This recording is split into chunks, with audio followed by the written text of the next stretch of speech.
Prepare to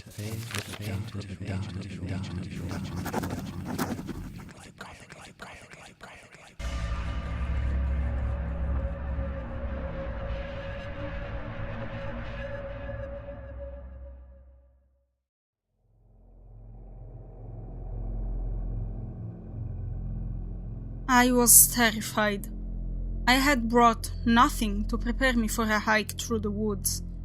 What little waning light remained was on borrowed time. I felt pretty foolish. But if I hadn't followed the book to the letter, I'd be dead by now. I'd rather face the unknown journey than give up trusting the book. Forward march. I crossed the dirt path that ran behind every house on the block and marked the border of the forest. I was able to peek through the trees fairly easily at first, but as I got deeper in, the branches got thicker and the sky got darker. Soon, I was fighting against near pitch black. I saw a clearing up ahead. The waning moon was shining just well enough through the darkness that I could see the trees surrounding it. I made for the clearing and got there in a couple of minutes.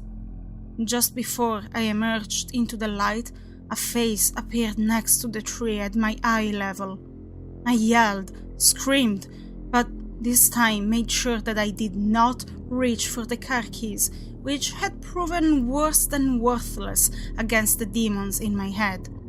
I pulled forth the rosary and pocket watch, thrusting them both bravely in front of the face. It was a printed picture nailed to a tree. Missing, it announced to the world.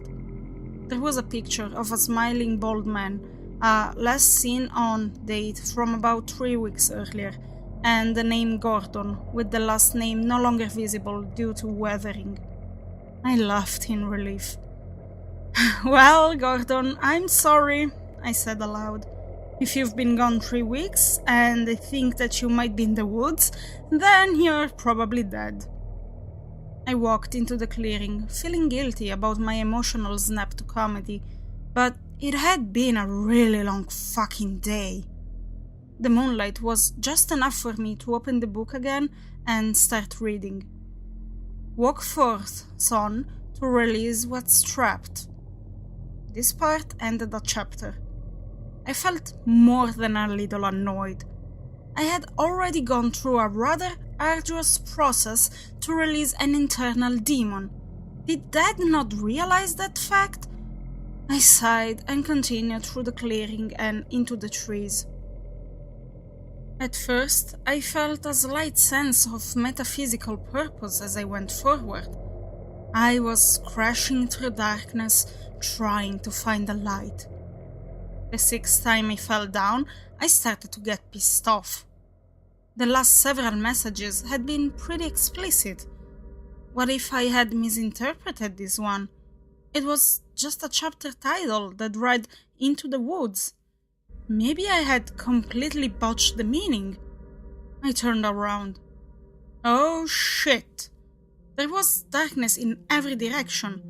I couldn't go back, or forward for that matter, since I had no idea which way was which. Of course, I had left my cell phone back at my house. I punched a branch, ow, then picked a direction and started walking. In retrospect, I thought as I tripped over invisible roots and ran into painful tree trunks, it seemed a poor choice to forgo my cell phone due to the belief that salt and a pocket watch would suffice for being prepared.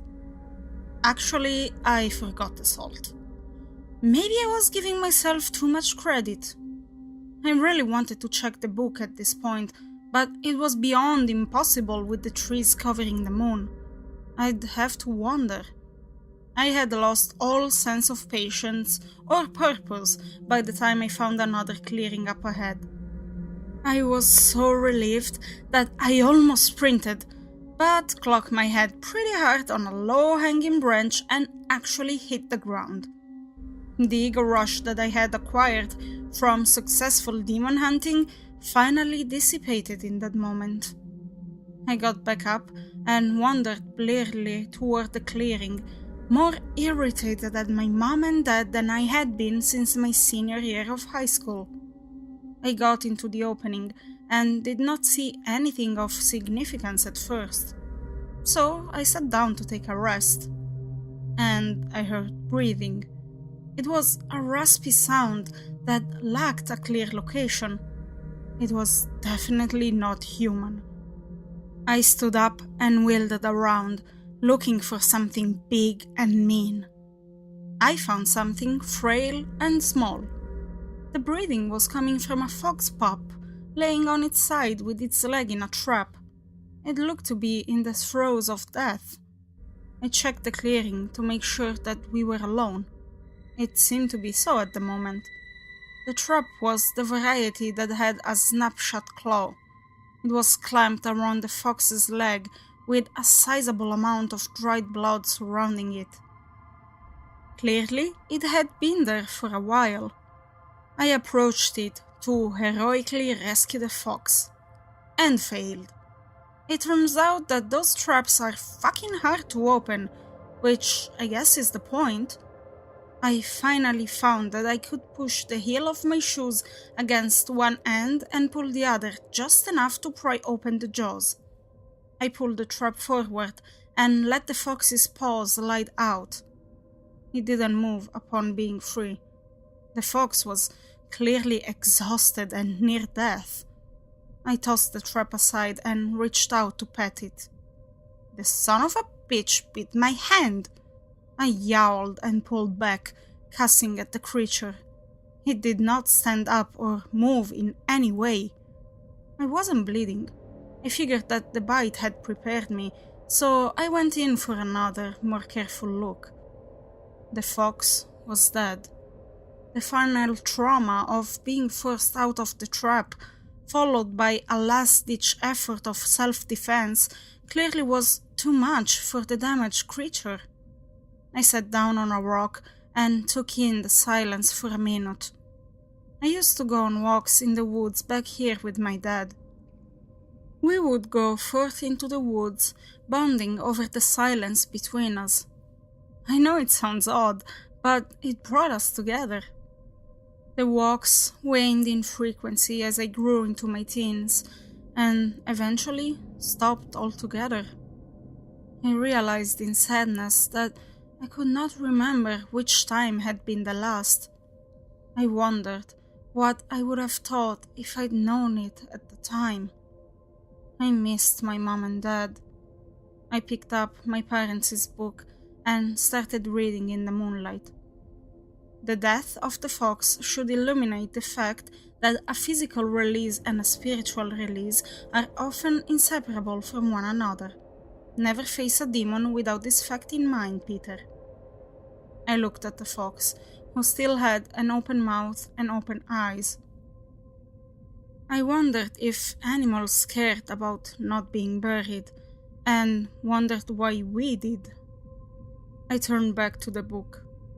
Moreover, know this. You cannot hope to defeat the demonic nature in the greatest of beings if you are unable to see the angelic nature in the least of them. Despite the bite, the fox was waiting for you. Remember that. I stood up, grabbed a handful of dirt, and sprinkled it on the animal.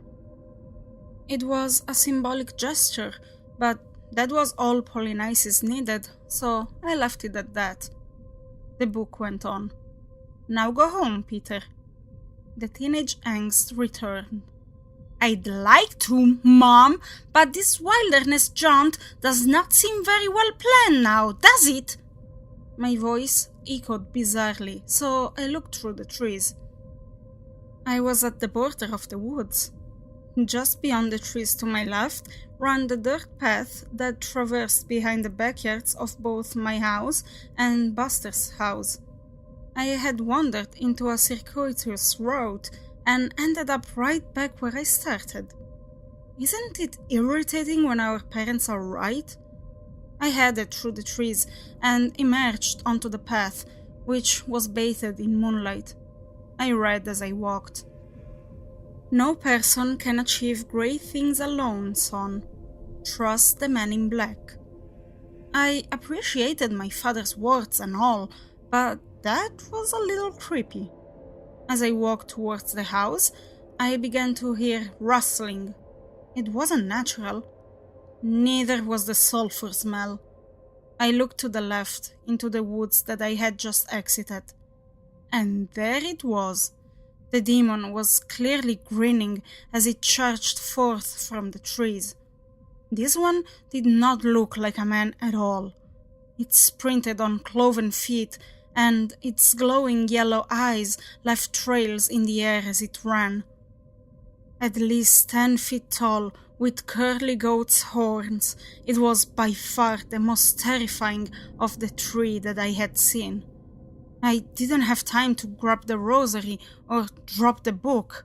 My left hand had barely clutched the pocket watch when its cannon of an arm made contact with my temple.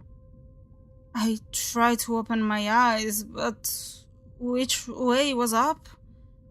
I couldn't wake up fully on account of the dizziness, but I couldn't sleep because of the noise or heat. Why the yelling? No need for that. I finally was able to prop myself up on 2 elbows and look around. There were flames in every direction. A ring of salt encircled me, and the inferno was unable to penetrate it. Past the salt, there was only fire. And the demon. He sounded pissed. I was not alone in the circle. A man I did not know stood between me and the demon, crouching slightly like he was ready to fight.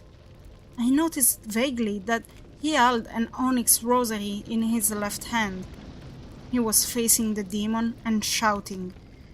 The roar of the fire and the demon combined was deafening. He held his 3 trunk arms forward as though he wanted to crush us, but something seemed to be making him hesitate. The strange man turned his head to face me. He was wearing black. "If at all possible, sir, I really need all the help I can get at this moment if we both intend to live." I wanted to say, "Of course, I've taken down 2 demons today and would be fucking thrilled to beg a third. Step aside, pal." What I said was, That's when I passed out.